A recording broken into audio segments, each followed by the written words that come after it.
신학 용어 가운데 신정론이라는 것이 있습니다. 신정론은 어떻게 우리가 알 수 있냐면 이유를 알 수 없는 인간에게 닥친 그 극심한 고통에 대한 문제의식에서 나오게 된 것입니다. 실제로 나는 하나님을 섬기고 하나님 앞에 예배드리며 하나님 앞에 기도하고 늘 찬양의 삶을 사는데 왜 하나님 제가 하는 일마다 이렇게 꼬일까요? 왜 이렇게 어려운 일들이 닥쳐올까요? 라는 그런 한탄 섞인 그런 말씀들을 하게 되는 것이죠. 또 모든 기도의 보통의 일반적인 내용들이 그런 고통 가운데 있음을 주님 앞에 구하는 그런 기도를 많이 드리게 됩니다. 우리 이제 의학기술이 많이 발달했다고 하죠. 그래서 또 그 의학기술이 발달함에 있어서 여러 가지 파생되는 문제들도 있습니다. 그런데 지금도 이렇게 고도로 발달된 의학기술이 있음에도 불구하고 우리는 선천적으로 큰 장애를 안고 태어난 아이들이 있습니다. 길을 가다가 아무런 이유 없이 묻지마 폭행에 희생되는 사람들도 우리는 언론을 통해서 볼 수 있습니다. 자연재해나 각종 사고도 중도 장애인이 되는 사람들도 많이 있습니다. 그리고 지금도 이 지구 안에는 많은 전쟁으로 인해서 군인뿐만 아니라 수많은 부녀자와 아이들까지도 희생을 시키고 있습니다. 참척의 고통도 우리에게는 일상적인 일들입니다. 이런 마당에 하나님 당신은 살아계십니까? 하나님 당신은 정말 우리의 삶 가운데 섭리하고 계십니까? 하나님 저 울부짖는 아이들의 울음소리와 저 고통의 소리를 하나님 외면하십니까? 하나님은 정의롭고 사랑이 충만하며 전능하신 존재라고 우리에게 들려주셨는데 여기에서 우리는 심한 갈등과 존재의 이유를 찾고 있습니다. 노벨 문학상 수상자인 한강의 작품 배경에도 이런 문제의식이 놓여 있습니다. 여러분, 성경에서 이런 고통과 아픔 또 이런 참척의 고통 가운데 있었던 대표적인 인물이 있죠. 오늘 성경에서 말씀하고 있는 구약성서에서 이야기하는 욥기가 대표적입니다. 욥기 1장 1절에 따르면 욥은 온전하고 정직하여 하나님을 경외하면서 악에서 떠난 자였다. 아주 믿음이 아주 좋은 사람이었다는 것이죠. 하나님을 경외히 섬겼고 그리고 온 사람들에게 온전하였으며 정직한 사람이었다라고 그렇게 성경은 이야기하고 있습니다. 그의 처음 시작은 매우 풍요로웠고 아주 복이 있는 가문이었습니다. 아들 7에 딸이 3이었고 재산도 갑부소리를 들을 만했습니다. 이 사람은 동방사람 중에 가장 훌륭한 자였습니다. 자녀들의 신앙교육에도 철저했습니다. 그러던 어느 날 이유를 알 수 없게 그는 자신이 가지고 있었던 모든 재산과 그리고 자랑이었던 자녀들을 잃게 되어져 버렸습니다. 그리고 그 또한 독한 피부병에 걸려서 제 가운데 앉아서 질그릇 조각으로 자기 몸을 긁고 있었습니다. 여러분, 얼마 전까지만 해도 다복한 가정에서 많은 재산으로 인해서 행복함을 누리고 있었던 부족함이 없었던 가문에 갑자기 이런 일이 닥친 것입니다. 그의 아내는 욥에게 이렇게 말합니다. 당신이 그래도 자기의 온전함을 굳게 지키느냐? 그냥 하나님을 욕하고 죽어라.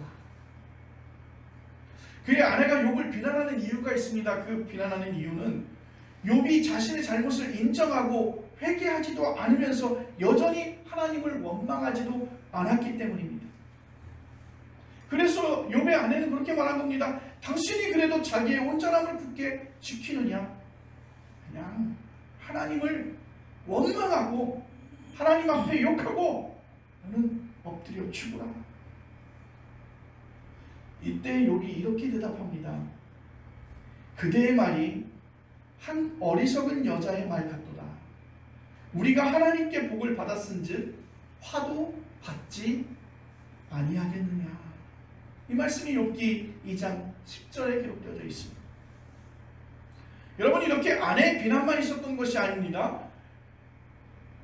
그 욥의 친구들을 보면 그 욥이 당한 그 사건으로 인해서 욥의 친구들이 그 논쟁에서 계속해서 반복되어지고 있습니다. 엘리마스, 빌닷, 서발이라고 하는 세 친구입니다.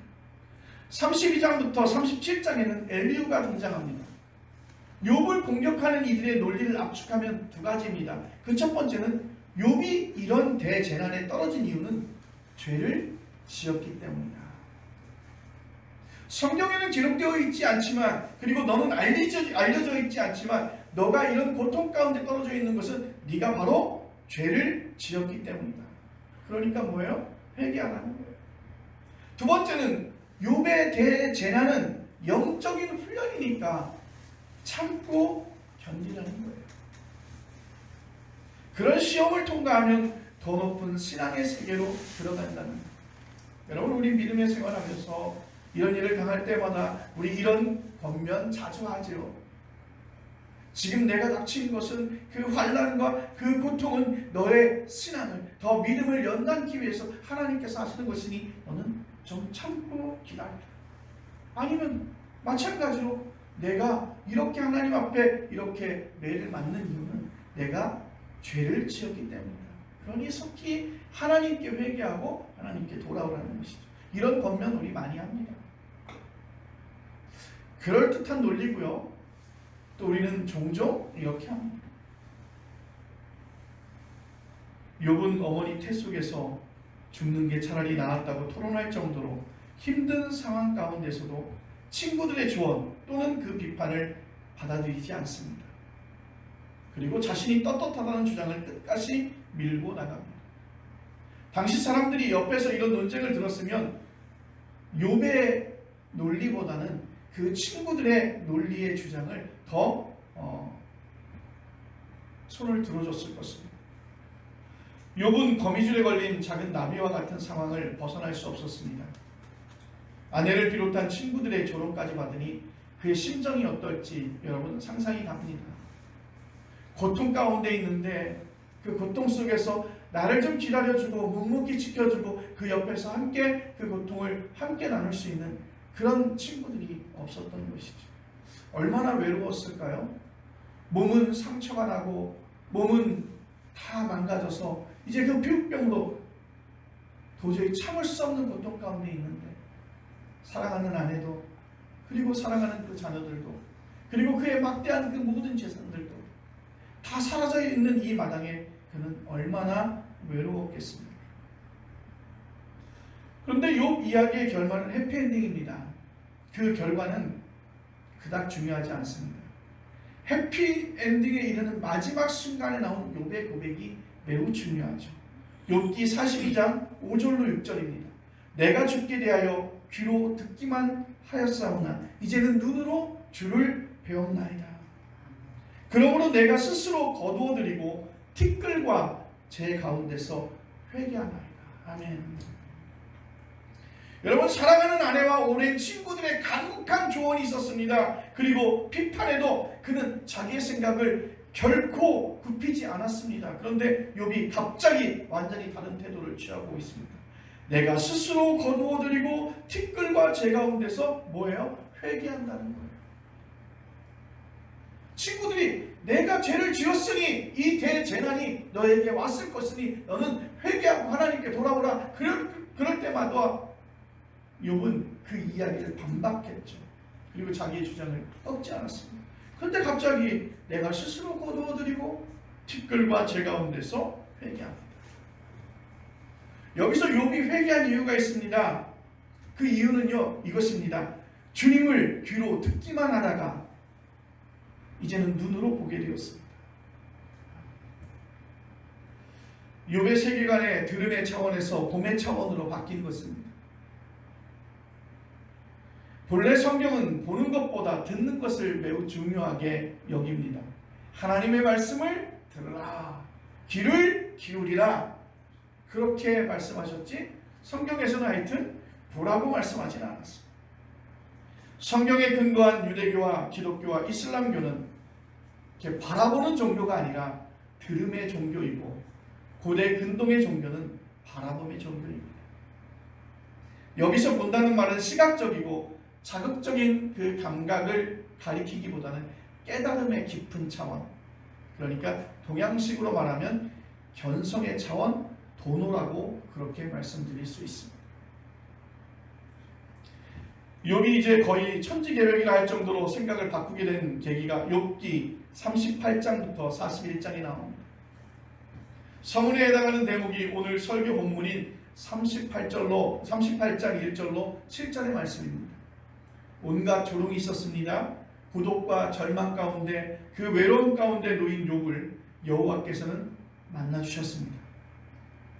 폭풍우 가운데서 그를 찾아오신 것입니다. 당신이 묻는 것에 대답해보라고 욥을 다그칩니다. 여호와의 다그침이 41장 마지막까지 이어지는데 이 세상의 궁극적인 깊이에 대한 질문입니다.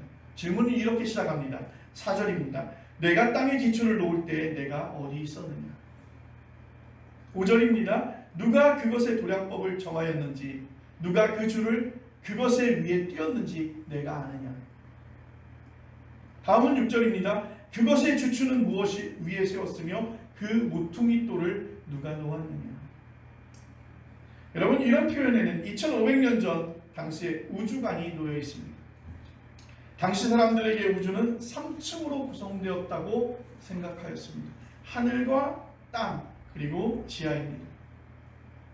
여러분, 창세기의 창조 이야기에 따르면 하나님께서 물을 분리해서 가운데의 공간과 땅을 드러나게 하셨다, 그렇게 말씀하고 있습니다. 하늘 위에는 여전히 물이 있습니다. 그 물이 쏟아지는 현상이 비이죠. 우리와 비교하면 그들의 우주 물리학은 매우 유치할 정도로 형편없습니다. 그러나 그 근원에서는 그들보다 우리가 더 똑똑하지 않습니다. 근원은 여전히 비밀이기 때문이죠. 그 비밀을 느끼면서 사는 사람이 있고 느끼지 못하고 사는 사람이 있습니다. 하나님을 믿는다는 것은 그런 비밀을 느끼고 살아갈 수 있다는 뜻이죠. 하나님이야말로 세상의 궁극적인 비밀이기 때문인 것입니다. 세상의 비밀이라는 말이 무슨 뜻일까? 예를 들면 하나는 책입니다. 약간 철학적 사고가 좀 들어가 있는데 컵이라고 해도 좋습니다. 책의 재료는 나무죠. 그러니까 책의 재료는 나무라는 거예요. 그 나무는 인도네시아, 브라질 같은 원시림에서 자랐을 것입니다. 그 나무가 자라려면 탄소 동화작용이 필요합니다. 나무에는 1억 5천만 킬로미터 떨어진 태양에서 9분 동안 달려온 그 빛이 들어있습니다. 그러니까 책은 빛이라고 해도 됩니다. 태양은 138억 년 이전에 벌어진 빅뱅의 산물이죠. 책의 시원은 이렇게 그 빅뱅과 이렇게 연결이 되어집니다. 욥기식으로 이렇게 말할 수 있습니다. 당신이 책과 그 빅뱅 사이에 그 긴 과정을 너가 알 수 있겠느냐? 정확하게 한번 설명해봐라. 이런 물리적 과정을 아는 것만으로 지금 여기 있는 책을 다 설명할 수 없습니다. 아리스토텔레스의 용어를 빌려서 책이라는 형상이 도대체 어디서 온 것일까요? 구체적으로 그 책의 내용을 쓴 사람이 있고 책을 편집한 사람도 있습니다. 그리고 인쇄하여 판매한 사람도 있습니다. 소소하게 보이는 책 한 권도 우리가 닿기에 너무 먼 거리가, 먼 아득한 비밀을 간직하고 있다는 뜻이죠. 그걸 느끼는 사람이 있고 그것을 느끼지 못하는 사람이 있는 것입니다. 여러분, 오늘 이 예배 현장 속에서 우리가 함께 있다고 하는 사실이 역사적으로 또 현장 속에서 많은 사연과 관계 속에 의도치 않은 하나님의 섭리가 개입되어 있음을 우리는 알 수 있습니다. 이런저런 우연한 일들이 겹쳐서 우리가 지금 복된 예배를 함께 드리고 있는 것입니다. 같은 예배 공동체의 구성원으로 신앙생활 함께 하면서 꾸려가는 그 일은 정말 비밀이 가득한 사건이죠. 언제부터 계획되어져 있을까? 언제부터 벌어진 일들입니다. 서로가 얼마나 소중한지를 느끼는 사람이 있고 그렇지 못한 사람이 있습니다. 예배 현장에서 가슴이 뜨거워지는 사람이 있고 그냥 예배를 참여하는 데 그치는 사람이 있습니다. 저는 세상의 비밀을 설명하려고 일상적인 이 두 가지 사실을 예로 들었지만 어디 두 가지뿐이겠습니까? 여러분, 모든 사물, 모든 현상, 모든 사건은 다 시원적이고 아득하고 그래서 거룩합니다. 누군가가 TV에 나와서 그러네요. 저는 명상을 하고 있습니다. 어떻게 명상을 했습니까? 그랬더니 예를 들어서 설명하더라고요. 지금 앉아있는 자리에서 당신의 새끼 발가락을 느껴보십시오. 당신이 지금 있는 자리에서 당신이 숨을 쉬고 있는 그 숨을 느껴보십시오. 우리가 한 번도 생각해보지 않았던 그 새끼 발가락의 그 감격을 우리는 지금 발견하는 것입니다. 그리고 우리가 숨을 쉬고 있는 그 숨결을 우리는 늘 똑같은 생활 속에서 일상적으로 알았지만 이제는 우리가 감각적으로 느낄 수 있다는 것이죠. 그 은폐성을 진지하게 우리 알 수 있을까요? 오늘 본문에서 욥은 내가 아느냐라는 질문을 하나님으로부터 연달아 받은 이유가 여기에 있습니다. 세상의 궁극적인 비밀을, 그 은폐성을 진지하게 생각해 본 적이 있느냐고 말입니다. 그런 차원을 생각할 줄 아는 사람은 자신의 무지를 깨닫는 것입니다. 욥은 42장 3절에 이렇게 고백합니다. 무지한 말로 이치를 가리는 자가 누구이니까 나는 깨닫지도 못한 일을 말하였고 스스로 알 수도 없고 헤아리기도 어려운 그 일을 말하였습니다. 여러분, 사람의 지혜가 얼마나 제한적인지 깨달은 사람은 겸손할 수밖에 없습니다. 여러분, 사람의 그 약함을 아는 사람은 겸손할 수밖에 없죠. 근원을 모르면서 시시비비 아는 채 한 것이 정말 부끄럽습니다. 그래서 이게 바로 하나님을 경험한 바로 그 경험의 핵심이라는 것이죠. 자랑할 것도 없고 내가 그것으로 인하여 우쭐할 이유도 없다는 것입니다. 그것이 바로 내가 하나님을 경험한 그 경험의 핵심이라는 것이죠. 그리고 끊임없이 작아집니다. 작아지다. 나의 자아가 완전히 소멸되어져 버립니다. 이게 바로 기독교 영성의 핵심인 것입니다. 그런데 오늘날 기독교는 거꾸로 갈 때가 많습니다. 아는 채 너무 많이 하죠. 목사의 이름으로, 기독교의 이름으로 영향력을 끼치기 위해서 정말 가야 될 때 가지 않고 있어야 될 때 있지 않고 없어야 될 때 있는, 요즘 아이들 말 맞다가 낄낄빡빡, 낄 때 잘 끼고 빠질 때 잘 빠져야 되는데 오히려 역으로 세상을 향해서 선한 영향력을 미치는 것이 아니라 당신이 가지고 있는 욕심을 채우기 위해서 목소리를 내고 당신의 욕심을 찾기 위해서 그리스도의 이름을 벗어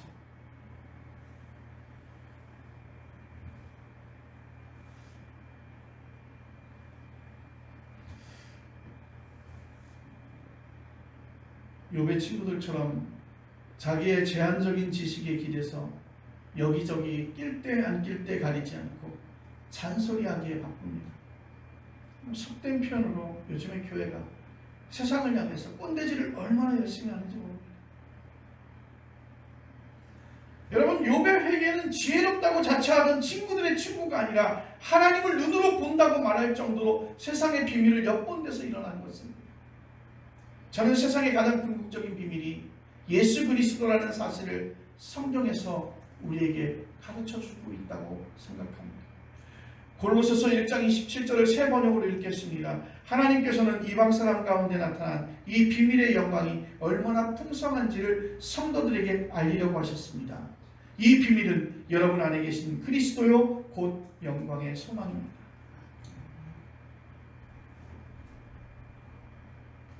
그리스도가 궁극적인 비밀인 이유가 있습니다.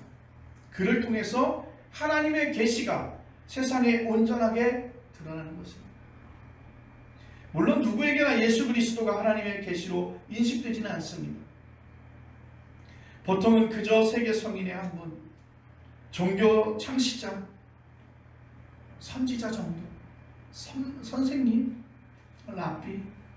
그러나 우리 그리스도인들에게 예수님은 하나님의 말씀이며 그 자체인 줄로 믿습니다. 그리고 하나님과 본질이 같으신 분입니다. 고린도후서 4장 6절에 이렇게 말합니다. 어두운 데에 빛이 빛이라 말씀하셨던 그 하나님께서 예수 그리스도의 얼굴에 있는 하나님의 영광을 아는 빛을 우리의 마음에 비추셨느니라.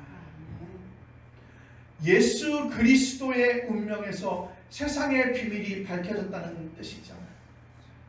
그래서 제자들과 초기 그리스도인들과 지금 예수를 믿는 우리는 모두 예수님을 그리스도시며 하나님의 유일한 아들이라고 그렇게 믿고 고백하는 것입니다. 여러분, 믿지 않는 사람들은 이런 설명이 기독교 교리에 불과하다고 실제로는 큰 의미가 없다고 말할 것입니다. 저는 그들을 설득할 자신 없습니다. 다만 우리가 믿는 내용을 그들에게 설명할 수는 있습니다.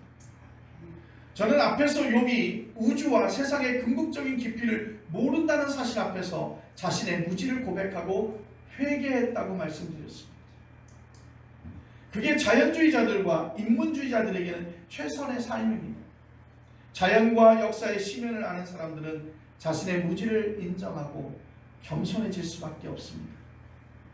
우리 그리스도인들도 이렇게 살려고 노력하는 세상 사람들과 같은 길을 지금도 걷고 있습니다. 그러나 우리는 우주와 자연과 역사의 비밀과 그 깊이에만 머물지 않습니다. 오히려 세상을 창조하고 이끌어가시며 완성하시고 하나님께 나아가는 것입니다. 우리는 자연의 아름다움 자체를 찬양하지 않고 그것을 지으신 하나님을 찬양하는 것입니다. 그 하나님께 우리의 운명을 완전히 맡겨드리는 것입니다. 그 하나님은 예수 그리스도를 죽은 자 가운데서 다시 살리신 분입니다.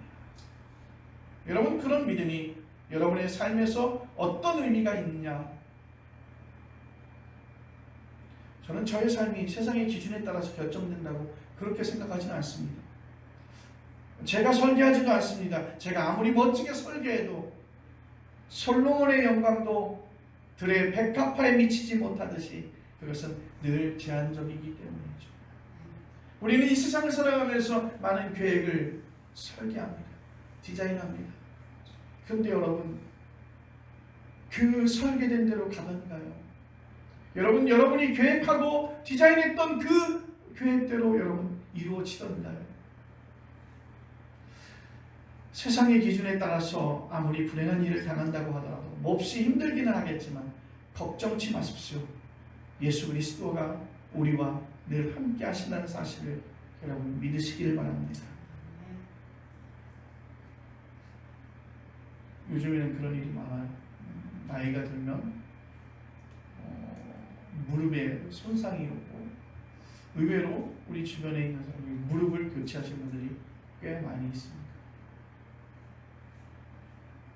무릎이 망가지게 되면 제일 먼저 겪게 되는 고통이 뭐냐면 이동의 불편함을 얻습니다. 내가 이동하려고 해도 나의 의지대로 이동할 수 없죠. 그래서 활동에 큰 제약을 받을 수 있습니다. 저도 지금 제 마음대로 걷고 제 욕구대로 움직이고 있지만 어느 순간에 가면 그 원하는 마음대로 갈 수 없는 지경에 이를 수 있습니다. 그리고 욕과 같은 처지에 떨어져도 예수 그리스도가 함께 하신다면 더 생명 충만한 일이 기다리고 있을 것입니다. 하나님은 귀로 듣기만 했으나 이제는 눈으로 본다는 욥의 고백이 여러분과 저의 고백이 되어지기를 간절히 바랍니다. 예수 그리스도를 통해서 그 모든 것이 주어졌다는 것이죠. 실제로 그런 정도의 내공으로 지금 우리는 살아가야 할 것입니다. 욥의 운명을 당해보지 않아서 큰 소리 칠 수는 없지만, 그리고 그것을 여러분에게 보여드릴 수는 없겠지만, 여러분 그 방향을 향해서 우리 모두 나가고 있다는 사실은 분명하지 않습니다. 우리는 그렇게 기도할 것입니다. 하나님, 우리를 긍휼히 여겨 주옵소서. 부족한 자들이 나아갑니다. 부족함을 깨닫고 하나님께 나아갑니다.